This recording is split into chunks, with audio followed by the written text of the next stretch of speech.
이 의사당 강당에 마이크를 잡은 것이 15년 만입니다. 이 강당에서 이 나라 민주주의를 위해서 많은 사람들이 피를 토하면서 강연했던 장소입니다. 오늘 사회주의 헌법 개정안을 저지시키기 위한 모임을 한다는 여러분들의 이 요구에 쾌히 응답해 온 것은 나는 이 정권과는 평화롭게 정권을 유지할 수 없는 적대적 관계로 갈 수밖에 없이 이 정부가 정책을 수행하고 있다는 사실입니다. 문재인 대통령을 당선시킬 때 우리 국민들은 자유민주주의를 수호할 것이라는 헌법을 전공한 변호사인 문재인 대통령을 국민은 당선시켰습니다. 그러나 이 문재인 대통령은 취임하면서 청와대 안에 종북 주사파 운동권으로 진영을 짤 때 이상하다 하고 국민들은 놀랐습니다.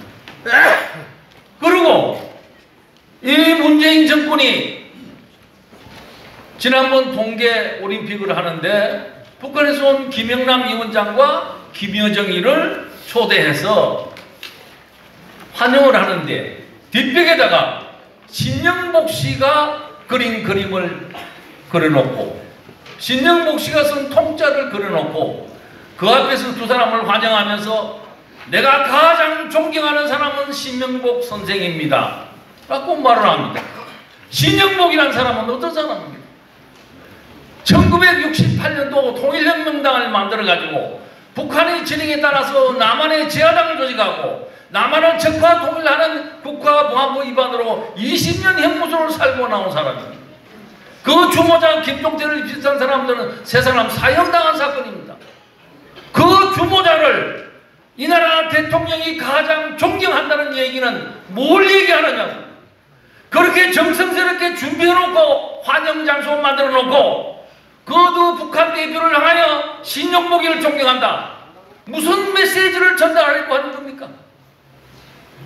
저는 정말 지금에 일어나는 사태에 대해서 경악을 금치 못한다. 이 나라 민주화를 위해서 4.19 혁명에서 6월 항쟁에서 삼성위원 반대에서 그렇게 사와왔던 이 박관효이가 이렇게 흥분해보면 처음입니다.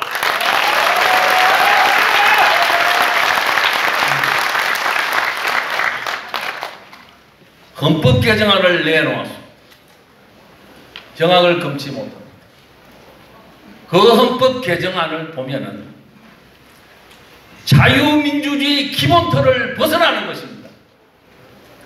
지방분권이라고 말하지만은 그것은 영남제를 추진하기 위한 전제입니다.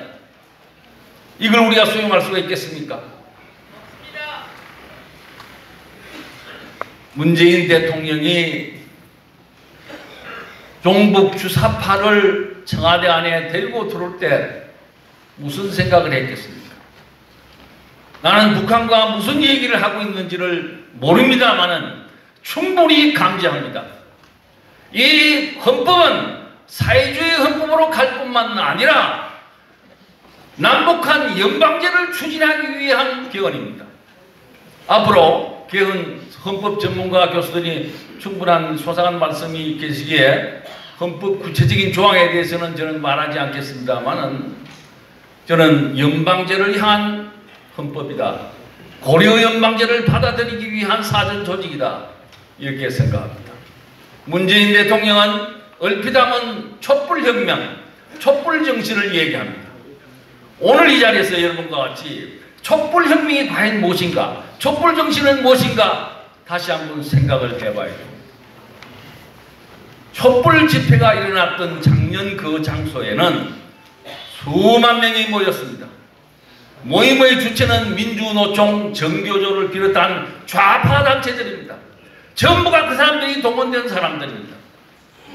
그 좌파 종북 세력들이 모여서 일으킨 그 촛불혁명에는 그 정신이 있습니다. 그 정신은 구호에 나타납니다. 그 구호에는 사회주의가 답이다. 자본주의가 문제다.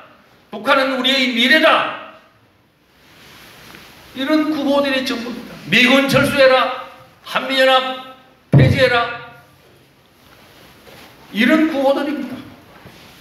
그 구호가 촛불 집회의 성격을 얘기하는 겁니다. 문재인 대통령이 만약 그것을 촛불혁명이라고 말한다면은 과학도로서 정확하게 표현을 하면 좌익혁명입니다. 촛불혁명이 아닙니다.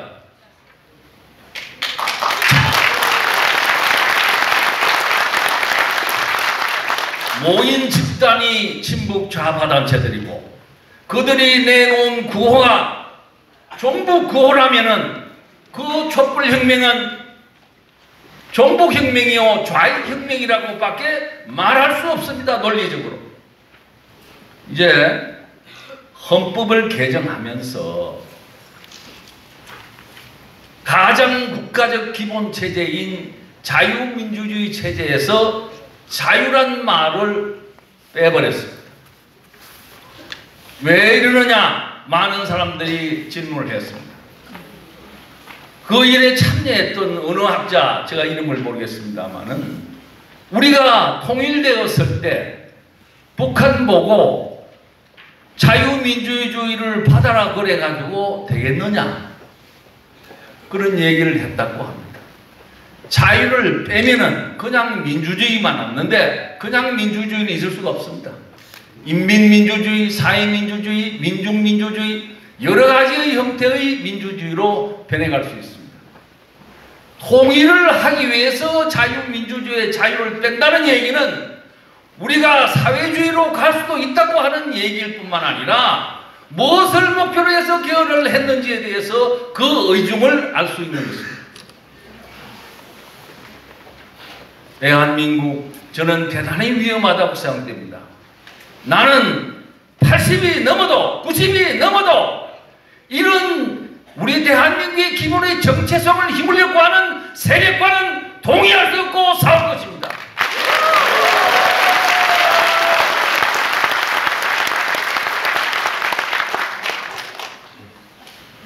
제가 긴 말씀 드릴 수 없기 때문에 시간이 제약되기 때문에 간략히 다시 정리를 하면은 노재범 총리를 제가 만났는데 며칠 전에 이 정부는 잘 훈련된 혁명가에 의해서 조정되고 있는 것 같다.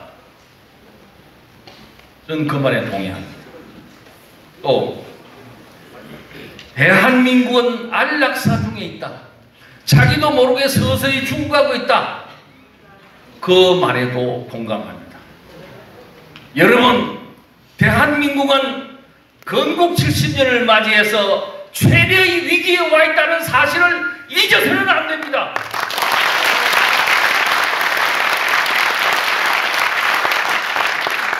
지금 헌법의 개정은 우리가 그동안에 70년에 보아왔던 그런 개헌과는 전혀 다른 새로운 체제를 추구하는 지방정부라는 말이 나옵니다. 헌법에 보니까 개정안에 지방정부란 용어는 연방제에서나 쓰는 용어랍니다.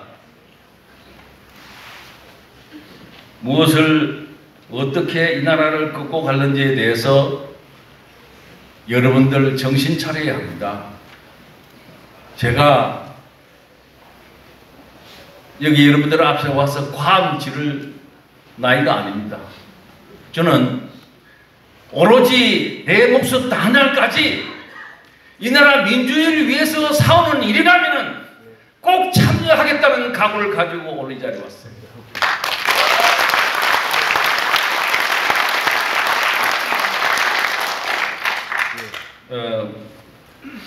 아까 제가 촛불혁명 얘기를 했는데 촛불혁명이라고 얘기하는 문 대통령의 생각이 그 속에 담겨 있습니다. 촛불혁명은 문재인 대통령이 하고자 하는 그 사람과 추미애 두 사람이 와서 세고도 광화문에 앉아서 촛불 시위를 했습니다. 그 촛불의 시위의 내용이 무엇인지에 대해서 여러분 잊어서는 안 됩니다. 그냥 촛불 그러는데 촛불이 가지고 있는 정신이 뭐냐? 그 구호는 뭐냐? 누가 나왔느냐? 그 정신을 누가 받들고 있느냐? 그걸 생각할 줄 알아야만이 대한민국을 제대로 볼 수 있다고 하는 사실을 역설을 하면서 대한민국의 야당인 우리 당이 이렇게 집회를 여는 것에 참석하고 보니 내가 눈물이 납니다. 그동안에 야당이 해야 할 일을 안 하고 있었기 때문입니다. 이제 정신 차린 것 같아서 눈물이 난다는 겁니다. 가슴이 떨립니다. 야당이 투쟁할 줄 모르면 정권이 교만해집니다. 야당이 제대로 싸워야만이 정부가 제대로 갑니다. 여당보다도 중요한 존재가 야당입니다. 이 나라 민주주의는 야당이 만들었습니다. 김영삼 대통령, 김대중 대통령 그런 지도자가 있었기 때문에 민주화가 가능했던 겁니다. 그 투쟁에서 같이 일했던 김무성이가 여기 있습니다. 홍준표가 여기 있습니다. 뭘 하는 겁니까? 나는 이제 잘못된 이미지를 개선하고 선명하고 민주주의를 사수하는 정당이 되기를 기대하면서 얘기를 마칩니다.